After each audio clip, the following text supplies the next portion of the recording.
What's going on, people? It's your boy Kelechi back with another episode of the Ramblin' Mind podcast. How y'all doing today?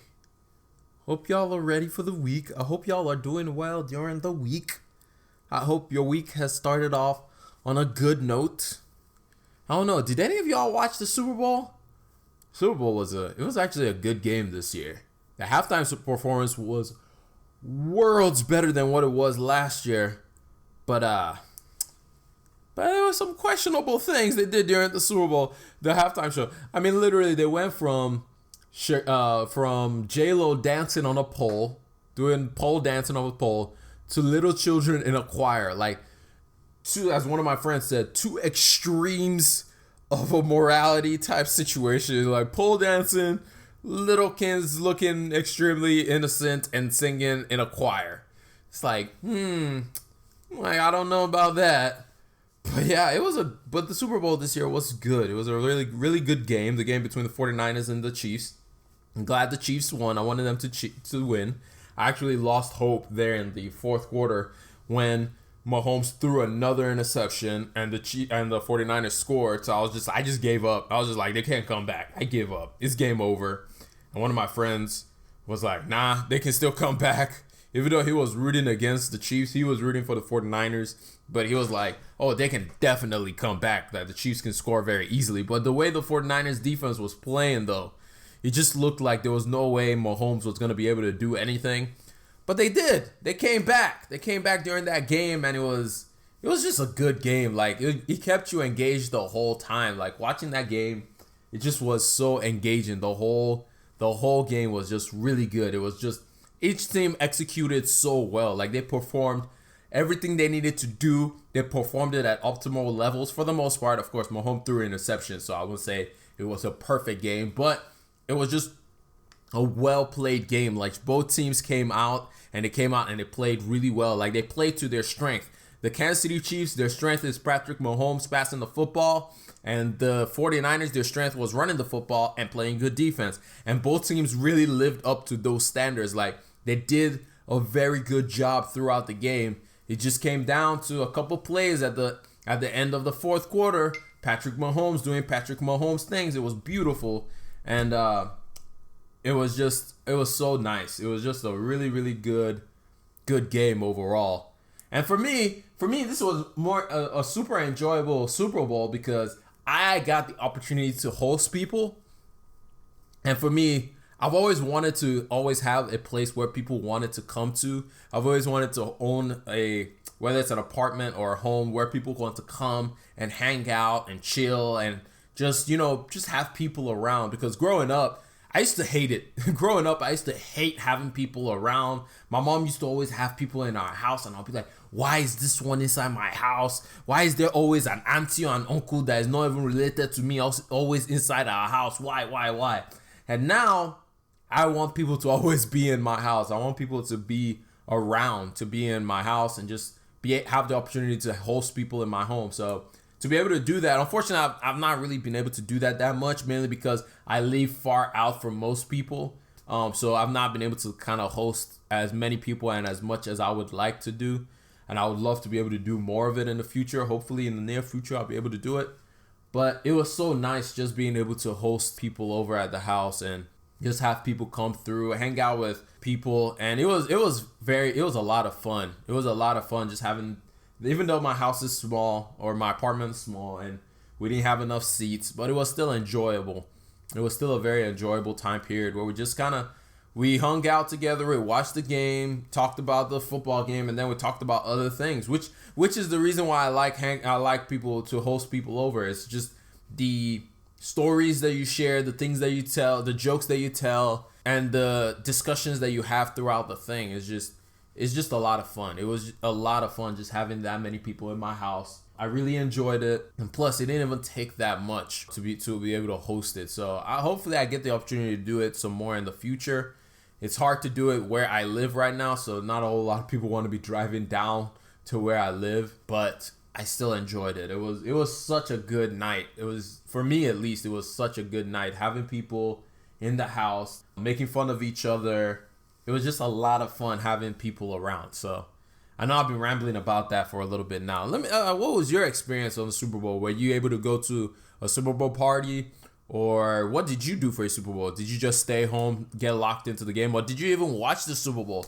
Hit me up on Twitter, let me know, or hit me up on Instagram and let me know what your Super Bowl night experience, or did you even know it was the Super Bowl? I know there's probably some people who will listen to it that is like, what is even Super Bowl? What now? What's that they talk about? Is it World Cup or what is that? It was good. It was a good day. Hopefully I can host something like that again in the future, having people over, all that good stuff. That was my whole Super Bowl experience, and that was fun. But let's get into today's topic. Today we're going to talk about how to pay off debt. Last week we talked about how to budget and how to save for your emergency fund. Today we're taking it to the next step. We're breaking down the next step, which is how do I pay off my debt? How exactly do I go from having $5,000 in debt, $10,000 in debt, $15,000 in debt, $20,000, whatever it is, whatever amount, I have this amount, fill in the blank in debt. How do you go from that to being able to pay off your debt? How do you do it step by step? Now, the key thing to be able to do what I'm about to say is that you've already completed the first part, which is, again, it's very key. You have that budget down. You have that budget and you have that emergency fund. Because when you start this process, and I'm not going to lie to any single one of y'all out there, it's going to be hard. It's going to be painful. But the good thing about it is it's going to be painful and hard for a period of time. It's going to be painful and hard for a very specific period of time. And then once you're done in that specific period of time, you don't have to worry about it ever again. The thing about what the process you're going to do is you're basically going to suffer. You're going to suffer for a short period of time so that you can enjoy for a longer period of time. The goal, however, is to make that short period of time as short as possible so you can enjoy more afterwards.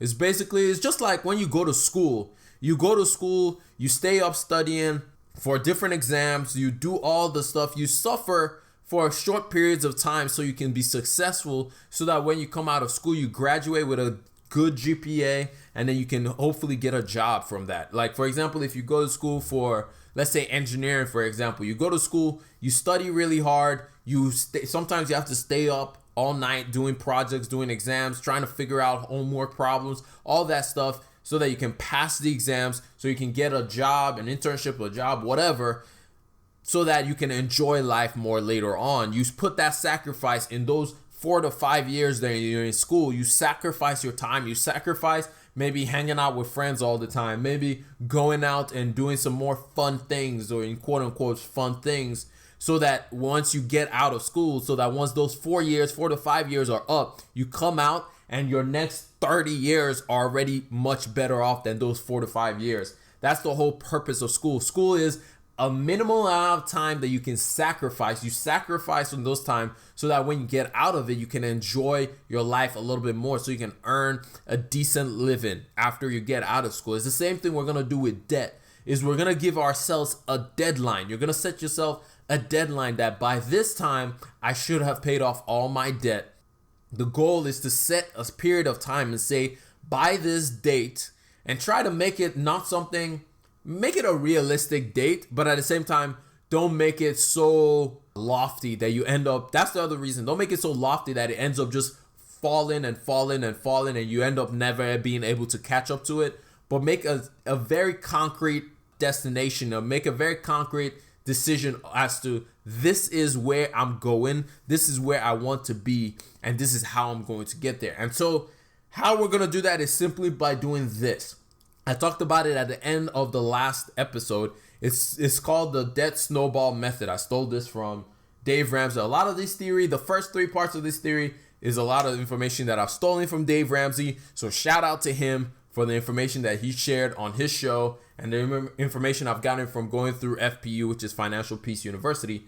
And he calls it a debt snowball. It's what I've talked about before. It's listing your debts from smallest to highest. Like we've talked about it multiple times. Let's say you have one credit card that has $100 you owe on it, and then you have another credit card that owes $500 on it. Let's say $5,000 on a car. And then let's say You had to fix something in your house if you own a home and you owe about $6,000 to Lowe's. And then let's say you have student loans and you still owe about $20,000. So in total, that is $31,600 in debt, right? Now, the focus of this is your total amount of debt. The $31,000 is what you owe total. But that's not the main focus. The main focus is you go to the smallest one and you pay that one off first. And then from there, you go to the next one. The smallest one was that $100 credit card that you may owe on. You pay that one. So you pay that one as fast as you can. And then from there, you go to the $500. And then from there, you go to the $5,000. And then from there, you go to the $6,000. And then from there, you go to the $20,000. And then you just keep on churning along. The thing that happens is as you pay off these debts, your budget starts opening up more and more, where you're not paying off monthly fees to these things, so you can put more money to the next one, and you can put more money to the next one. This is where your budget comes in very handy. Like we talked about, your budget is the key to all of this, because your budget allows you to be more disciplined, to be able to make decisions. So you've made your budget, you have that emergency fund in case anything else comes, so you don't have to take on any more debts. You don't have to take on any more debts in the future. That is set in stone. So now what you have to do is you decide, what debt am I paying off first? And then the other thing is, like I said, it's going to be hard. It's going to suck. You're going to have to cut out a lot of stuff that are not necessities. And you're going to have to live on just the necessities for a period of time. You're going to have to suffer for a period of time living on just the things that you really, really absolutely need. In other words, you're going to have to live on basic food. Like, food is one of the things that we spend on without thinking about a lot of the time. We buy a lot of groceries that we don't need. We buy a lot of excess stuff when we're in the grocery store. We just go in there and we're buying all kinds of stuff. We're walking down the middle, we're like, oh, you know what? Maybe this would be nice. I'm trying to be healthy, so let me buy this food. Or I'm trying to eat a little bit better, let me get that. And then you're walking around, you pick up all kinds of stuff, you come home, and then you end up not cooking any of it. You end up throwing it away, so that's wasted money. This time around, you're gonna have to be very specific. You're not gonna be eating out. You're not gonna be able to go out to eat at all. And I literally mean at all. Like, you can't go out to eat, because a lot of times when we go out to eat, we eat multiple times. And then you look at your lunch. Let's say, for example, you buy lunch every day rather than make your lunch at home. Let's say you buy your lunch every day. Average lunch costs about $7. Let's say the average lunch costs about $7 to $8. Multiply that by 5 if you work 5 days a week. 7 times 5, that's $35. That's $35 that could have been your minimum payment for one of your debts. And then you multiply 35 times 4, $140. Think about that. I don't think, a lot of times when it comes to we don't think about how much money we are using, because we just think, oh, it's one time. But the thing is, like, it's like how they say, like, a great ocean doesn't just start. It starts with drops. Like, people have had their house flood because of a drop of water. It just drops. Next thing you know, it's a flood, and you're like, how did this happen? Or like for those who've had the experience of their bathroom flooding, it's like, how did that happen? It was simple. The toilet didn't latch on properly. The water just kept on flowing, and eventually it flooded the house. And so it's never instantaneous. It's an addition thing. It always adds up. Everything adds up, and then all of a sudden it's like, man, I spent $300 on lunch, on eating out? What? Like, how does that happen? And so that's the thing you have to look at for yourself, is how can I go from spending $140 to $0? It's simple. Cut out lunches. Make your own lunch at home. Go to Walmart. Buy a loaf of bread. Buy some ham or something and eat that for lunch. Yes, you're eating the same thing over and over again. I know a lot of people are like, I want variety. Guess what? You're broke. You can't have variety. Variety only goes to people who have options. You don't have options. You just don't. So for a period of time, for a short period of time, you're going to have to suffer. You're going to have to suffer. Part of the suffering will also make you realize that you are broke. You are broke. You are not as well off as you think you are. If you were well off, you wouldn't be worrying about this money thing at all. but you're worrying about it every day. It's like if anything happens, you freak out, you spaz out. It's like, what am I gonna do? Tomorrow is coming already. How am I gonna pay this bill? How am I gonna pay that bill? Look, the main thing is create this budget, cut out all the non-necessity stuff. Don't go shopping for this season. You have plenty of clothes. If you're listening to me, I'm pretty sure you have plenty of clothes. Your closet is full. Look for the things that has been in the back of your closet. Bring them out. That's the thing that you wear as new season clothes. A lot of us have so much stuff. We have shoes, we have clothes, but we just keep on buying more and more because the society, with all the commercialization that we have, we're being told and forced to think that, oh, I need it. I need that. I have to be up to date with culture. I have to be up to date with the society. No, you don't. No, you do not. You already have the clothes that you need. Use those clothes that you already have. Don't go shopping. You cannot go shopping right now. You cannot afford to buy new clothes. You cannot. Now, if your clothes are getting bad or anything like that, of course, change them because you have to look good. You have to look decent, especially if you're single. You still have to look decent because you ain't going to find anybody else if you don't look decent. And especially if you're going to work, you have to look decent, but it doesn't mean that you go shopping every other week. No. Or every month. No, you don't need to buy clothes that often. You don't need to buy shoes that often. You don't need to be on Amazon that often. That's the other thing. And this period of time, you probably need to let go of some of those subscription services. You're probably going to have to let go of whether it's Apple TV or Apple Music or any of these things. Just use the free version of Spotify for a while. Listen to free podcasts like this one. Share it. Let people who are in the same situation listen to these podcasts. Find ways to find things that are free. Get free stuff. If you want to buy a book, go and borrow it from the closest library to you. You don't have to own it. And in case you don't know, if there's a library close to you and you get a library card, you can check out the ebook version of that book for free. So you don't have to go buy a book. You can't afford it right now. You can't afford to be buying books. You can't afford to be buying anything extra. You have to do just the necessities. You can't do anything but what needs to be done.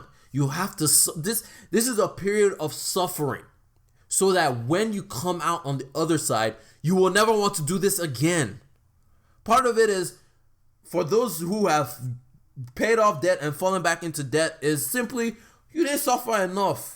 Because I've not met anybody who has been in debt or done something where they just felt like there was no hope, ever want to go back to that situation again. So look, for this period of time, you can't do anything extra. You can't travel. Travel is off the page. Don't even think about traveling until you finish paying off all this debt. Because what happens is when we travel, we spend more than we expect to spend. And then guess where you are? In the same place that you've been.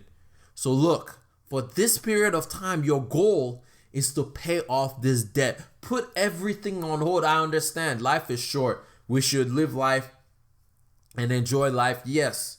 But there's a way you can enjoy life without spending that much money. Without doing so much stuff. There's a way to enjoy life without having to do everything. Without having to come and put yourself in a bigger hole than you're already in. So look, for this period of time, the goal is simple. After you've created your budget, which you should have by now, and you have your emergency fund set, your goal is simple. You start off with the smallest debt that you have. You pay that one extremely fast. As soon as you get your paycheck, you pay off all your bills, and you get to that one and you pay it off, and you make the minimum. First of all, you make the minimum payments on all the other ones because it doesn't matter at this point. Just make the minimum payments on all the debts that you have, and then whatever cash you have left over, throw it at the debt that is the lowest. Throw it at that one. Pay that one off as fast as you can, and then once you finish paying that one off, I like to have something called a celebration. I say that anybody who pays off any kind of debt, whether the debt was $5, whether it was $50, whether it was $50,000, whatever the debt is, I would say have yourself a little celebration. It doesn't mean you don't have to go and spend money. It means maybe for this one time, when you're in the grocery store, you give yourself an ice cream or something. You buy yourself something small, not something more than like $20 at the most. something that doesn't hurt your bank, but something small. Because what if you reward yourself? Because one of the things as human beings, we like to be rewarded. We want that dopamine hit. So reward yourself. Find something that you like that will make you feel rewarded. Whatever it is. If it's like, oh, I like to read a book, go find a book and get that book. But don't spend crazy amounts of money. If it's just spend, like, I would say spend no more than $10 to $20 on whatever it is that you're using to reward yourself. So reward yourself that one time and then it's back to work. And this doesn't mean go out to a restaurant and spend $35 to $50 on a meal because you paid off one debt. No, that's not what we're doing. No. When you reward yourself, in fact, you can reward yourself with stuff inside your house. Throw yourself a little party, a little dance party in your house. Just dance around, and just burn that. What I used to do is I used to take the piece of paper, the statements or the card, if it was a card, and I'll just have a celebration of cutting it up and celebrating and thanking God that I paid that nonsense off and get out of it. Because it liberates you. And then it shows you that you can do it. And also one thing you should also keep in mind is I was able to create an emergency fund so I can do this. Because you can do this, people. The thing you have to believe is you can pay off this debt. This debt has no reign over you. You can pay off whatever amount of debt it is. You got this. It may take some time, but you got this. So the main thing to do is pay off that smallest one and then start focusing on the next one. And you grind hard on that next one. You pound that next one until you get every single thing. But the thing is, you keep on paying the minimum payments on all the other ones so you have as much money so you can focus on that other one. And the key is you have to be focused. You have to be focused on each debt one at a time. Be focused. You have to be extremely focused in this period of time. And then if you don't have extra money like that, you may have to go find something as a side gig, as a side hustle that you can do for a short period of time so you can get some extra money that you can be throwing as these debts. I know a few people who have done DoorDash. I know some people who are trying to do DoorDash, Uber Eats, all that kind of stuff. I would advise you take that into consideration, but at the same time, be safe. I would say try and find something that you enjoy to do and do it as your side hustle. For me, I enjoyed soccer, so my side hustle was reffing soccer games because I enjoyed watching soccer anyway. And so it was a good side hustle for me, and I didn't want to put miles on my car. So that's also something to think about. But if you can't find any other way, those ones are easy because you set your own hours so you can make it work for you. You can make it work as necessary around to fit your schedule.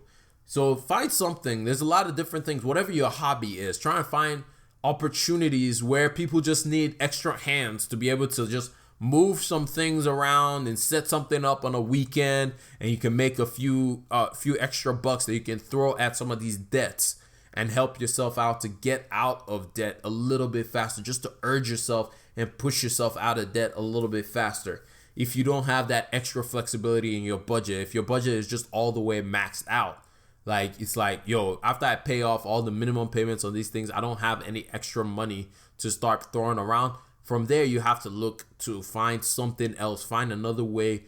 Another option is you might have to pick up a second job, like working some kind of night shift.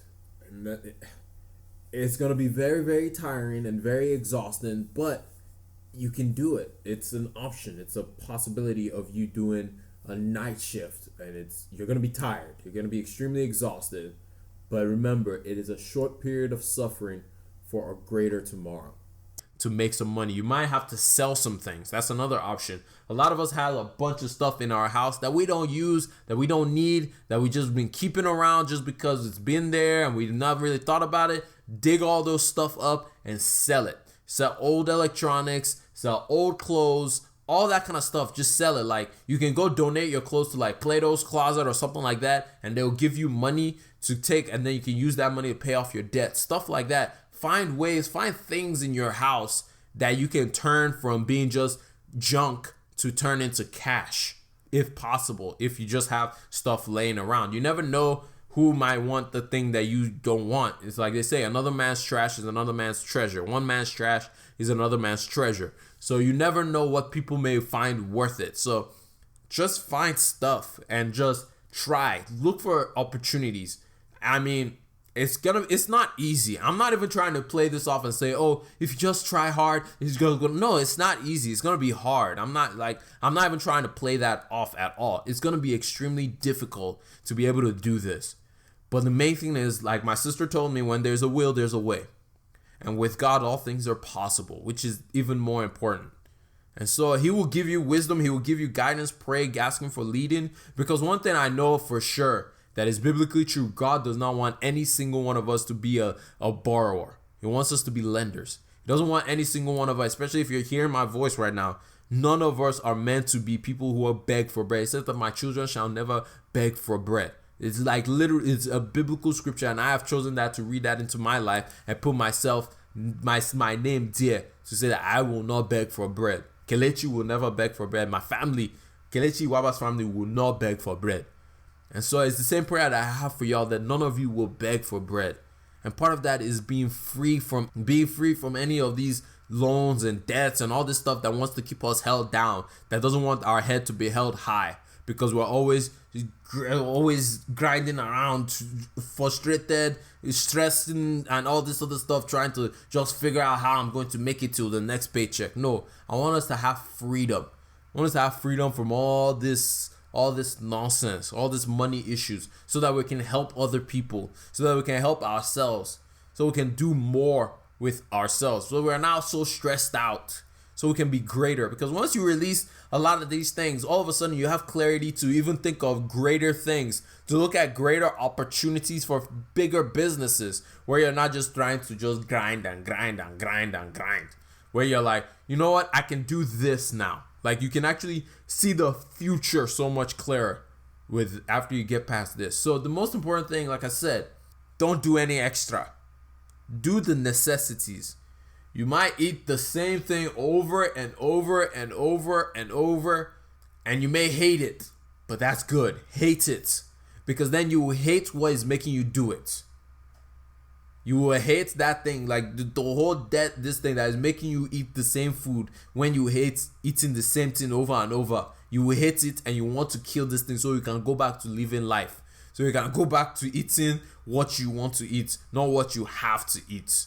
My only message through this entire thing is simply this: suffer a little bit now. Suffer now, suffer now, suffer now, so that your tomorrow can be brighter.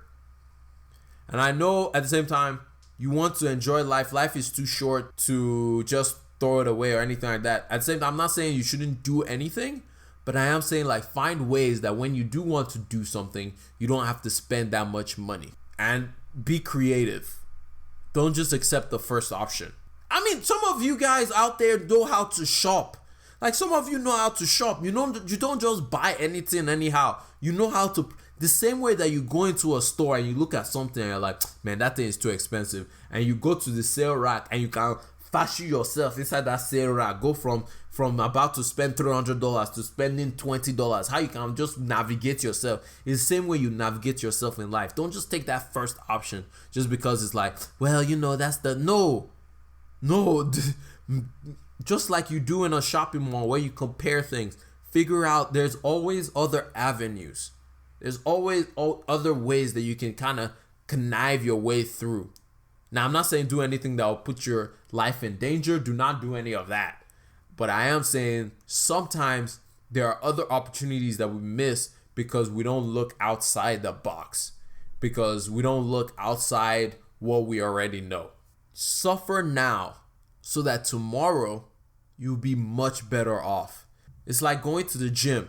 Like, when I go to the gym, I don't always want to be in there. Anybody who goes to work out on a regular basis, it's not always fun. It's not always comfortable. There's some exercises that you do in there that you hate. Some exercises you love, and some exercises put you in some very compromising situations that I don't like to do. But at the same time, because those exercises end up helping you do the ones that you enjoy to do a lot better.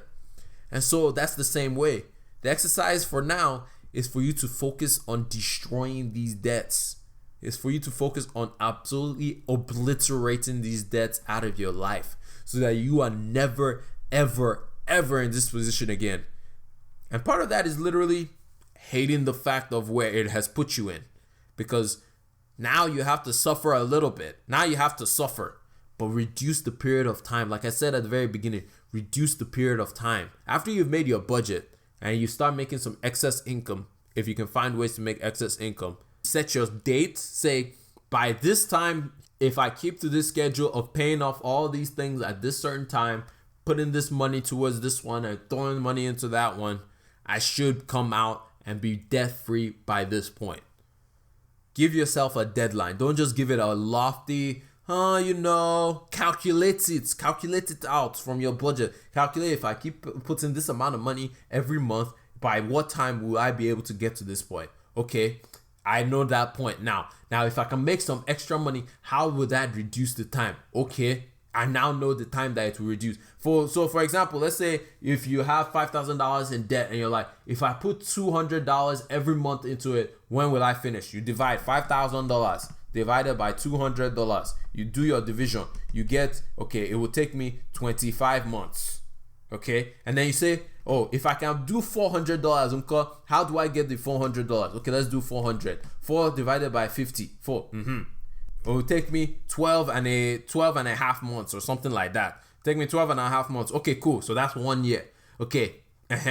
Now that I know that it will take me 1 year to get out of debt completely, how do I make that extra $200 so I can pay this thing off even faster? Or what are other ways in my budget that I can cut? What is it inside my budget that I'm seeing that maybe I can just remove? And if I remove that one, I will just be good on that. And then I'll be able to pay off all these debts faster. That's literally it. And that's why the budget is so important, because that budget basically just sets the tone for everything else. Don't touch the emergency fund. Don't touch the emergency fund, because I don't want any single one of y'all to have a situation where something comes up and then you have to go back into debt to be able to save yourself. So no. And then I don't know why I brought this up at the very end, but this is a slight trick and a slight but very important note. For me, one of the key things that definitely helps me stay out of debt is my family. Not everyone has this, and I thank God for the family that I do have, is they come in to aid and support any single person that needs help in whatever they're doing. And so I'll say, if you can, I pray to God that people have this. If you have good people around you, not necessarily for them to be paying off your bills and paying off your debt for you, but if something happens, if an emergency happens and you need help, call out for help, reach out for help. Sometimes we try to struggle too hard by ourselves. Reach out, use the resources God has blessed you with. Maybe it's a friend that is willing to help you. Maybe it's your parents, maybe it's your sister, maybe it's your brother. Those resources, use them for your benefit. Reach out for help. Don't try to be too stubborn or too prideful or whatever.